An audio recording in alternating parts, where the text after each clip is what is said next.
Olá, boa tarde, meus pupilos primeiranistas, como estão vocês? Vamos falar um pouquinho, pessoalmente, sobre a tabela periódica, esse assunto que nós estamos começando. Eu acho que é o terror de todo mundo quando está fazendo o ensino fundamental, é quando fala em tabela periódica, né? Eu não sei se o nome, o termo, causa alguma uma coisa assim. Mas na verdade nada mais é do que um tipo de classificação de elementos químicos que tem na natureza, ou não, né? Existem elementos que não tem naturalmente, mas que são produzidos no laboratório, né? São os elementos artificiais, e que eles são catalogados, na verdade um catálogo de elementos que formam tudo aquilo que existe na natureza. Certo, então o que é tabela periódica e como é que começou essa história da tabela periódica? Ainda muito tempo atrás, né, no ano de 1828, 29, tinha um químico alemão chamado de Johann Wolfgang Daubernier. Ele organizou a primeira tabela que se tem conhecimento, né? Mas essa tabela ela era baseada em princípios básicos da época. Ele tinha conhecimento básico, não tinha conhecimento aprofundado. E para aquela época já era revolução. Em que ele se baseava? Ele se baseava em três situações, tanto que ela foi chamada de tríade de Bernier. Tríade porque tem três situações básicas. Certo? Certo. Então, o que essa primeira tabela dizia? Ela era baseada em alguns fatores que eram em comum com alguns elementos. Bom, também tem, se a gente for observar direitinho, essa nossa tabela atual, né, a mais atual, ela também é baseada nisso. Só que agora por fatores muito mais, vamos falar, íntimos do que o que era naquela época, né? Eles se baseavam por características mais físicas, vamos falar assim, mais notórias, certo? Por exemplo, ele colocava já no mesmo patamar o lítio, sódio e potássio, assim como é atualmente. Tá? E tinha uma curiosidade, a massa atômica do elemento central, como era a tríade, eram três elementos, do elemento central, era exatamente a média aritmética dos dois outros elementos. Por exemplo, lítio, sódio e potássio. O sódio, que era o elemento central, tinha a massa atômica, que era a média aritmética entre os dois outros elementos, entre o lítio e o potássio. O lítio, por exemplo, massa atômica 6,9, aproximadamente 7, e o potássio 39. Então, 39 mais 7, né, 46, e a massa atômica do sódio, que era a do meio, é exatamente 23. Ele começou a classificar por essas características, que deveras era muito interessante para aquela época, né? Mas só isso não bastava. Além de tudo, os elementos eram limitados o seu conhecimento. A quantidade de elementos que eram conhecidos naquela época era muito, muito pequena em relação a hoje. Já um pouquinho mais na frente, né, um francês chamado Alexandre Chancortat, acho que mais ou menos assim a pronúncia, ele propôs uma outra organização dos elementos. Ele era, na verdade, um mineralogista, né, minerador, mas estudioso na área, não só um minerador comum, não era um garimpeiro, mas ele estudou mineralogia. E ele propôs uma outra classificação, mas também era um pouco parecida com essa situação.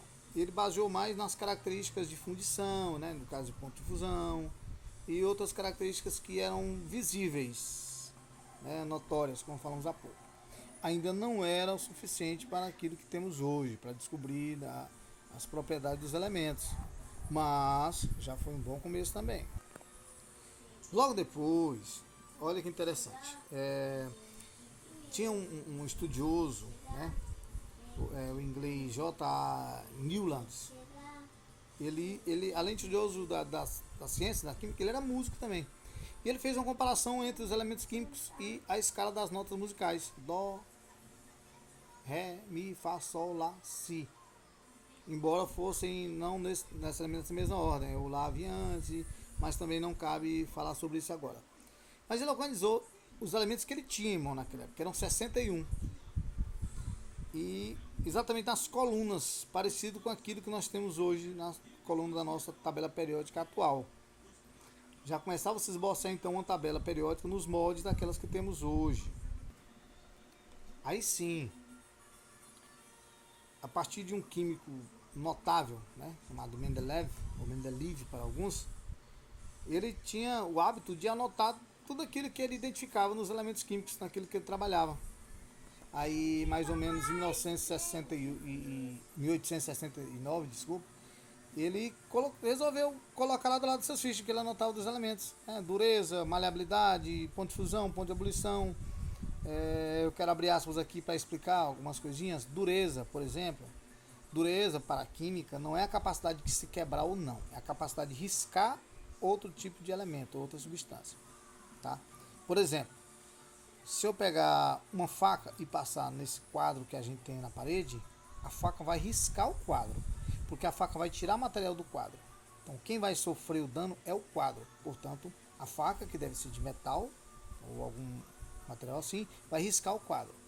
Mas se eu pegar um giz e passar no quadro, quem vai perder material é o giz e não o quadro. Então nesse caso, o quadro risca o giz e não o giz risca o quadro.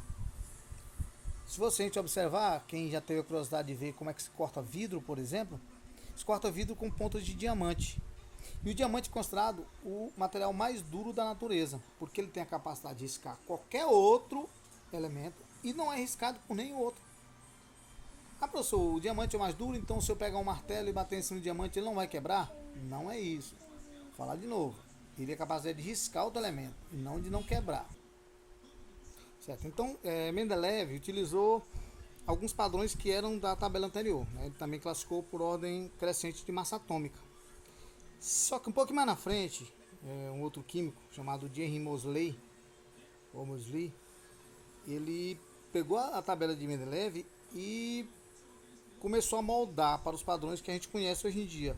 Ele percebeu que, além da massa atômica, o fator principal de que se podia classificar o elemento químico e reconhecer era o número atômico.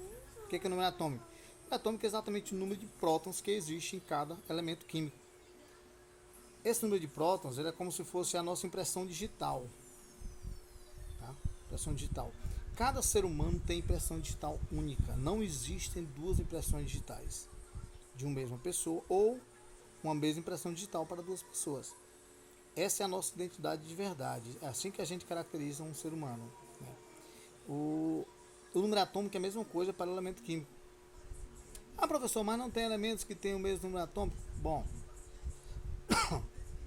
mais na frente nós vamos entender o que são elementos isótopos, isóbaros e isótonos.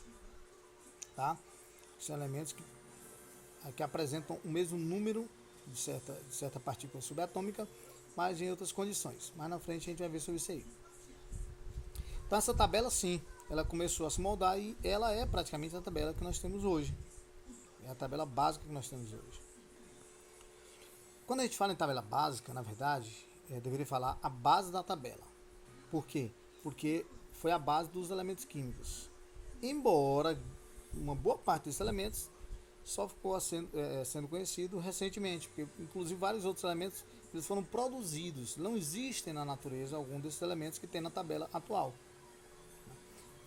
A tabela atual, que também eu prefiro não mencionar agora, não mostrar agora, vamos perceber que ela tem elementos que até, por exemplo, 5 anos atrás não eram conhecidos. Tá? E tem algumas características que nós temos que aprender a identificar. Como, por exemplo, o número atômico, a massa atômica, se o elemento é radioativo, se o elemento é artificial ou não, se ele é um metal, se ele é um não metal, se ele é um semimetal, que embora alguns cientistas duvidam, não gostam dessa classificação. Também como é que ela é conhecida hoje. Né? Até pouco tempo a gente conhecia as famílias, né, da tabela periódica, grupos ou períodos, como famílias do grupo A e do grupo B. Então nós tínhamos família 1A, 2A, depois todo o grupo B, aí 3A, 4A, 5A, 6A, 7A e 8A, ou família 0, que são os gases nobres. Hoje a maioria dos professores, das pessoas que produzem os livros, eles não utilizam esse termo 1A, 2A. E sim 1, família 2, família 13, 14, 15, 16, 17, 18. Tá. Também vamos deixar um pouquinho para frente esses detalhes. Fora isso tem o grupo B, são os metais de transição, que também não deverão ser levados em consideração nesse momento. Mas, em relação ao grupo A, nós temos 8 famílias do grupo A. Começa com a primeira família, que são os metais alcalinos, que embora o primeiro elemento seja hidrogênio, ele não é um metal. Não confundam. O que? Hidrogênio está no grupo 1A e não é metal? Exatamente, ele não é um metal, embora esteja no grupo 1A ou grupo 1. Os metais alcalinos começam com lítio, sódio, potássio, rubídio, césio e frâncio. Logo depois tem os alcalinos terrosos, ou alcalinoterrosos, como se costuma chamar hoje em dia, que é do grupo 2. Eles são compostos pelo berílio, magnésio, cálcio, estrôncio, bário e rádio. E também não vamos continuar falando de elemento por elemento, mas aí para frente vamos os elementos do grupo que vale a pena para nós. Tem a família 13, família 14, a 13 começa com boro, 14 com carbono, 15 com nitrogênio, 16 com oxigênio, 17 com flúor e a 18, o grupo 0, gases nobres, começa com hélio, tá? Então, nós vamos passo a passo conhecendo os elementos, as suas características. Ninguém vai decorar nome de elemento, nem quais elementos tem em cada família. Antigamente isso era prático, isso não existe mais. Nós temos que fazer conseguir identificar na tabela, por suas propriedades, os elementos que nós necessitamos. Tá certo? Próxima aula continuamos a falar um pouquinho sobre isso. Relembrando, a nossa tabela, nós temos 7 camadas. As camadas são as fileiras horizontais. E nós temos 18 grupos ou famílias, que são as verticais. As famílias ou grupos verticais começam da família grupo 1, metais alcalinos, e vai até o 18, que são os gases nobres. As camadas começam da camada 1 ou camada K, vamos K, L, M, N, O, P e Q. Fora o grupo, que são as duas séries dos lantanídeos ou lantanoides e dos actinídeos ou actinoides, que veremos em breve. Até breve na próxima aula. Qualquer dúvida, estou à disposição, podem mandar no meu privativo, no grupo, que eu estarei pronto a tirar as dúvidas. Aquelas que eu não souber, irei pesquisar e vamos aprender juntos. Tchau, forte abraço.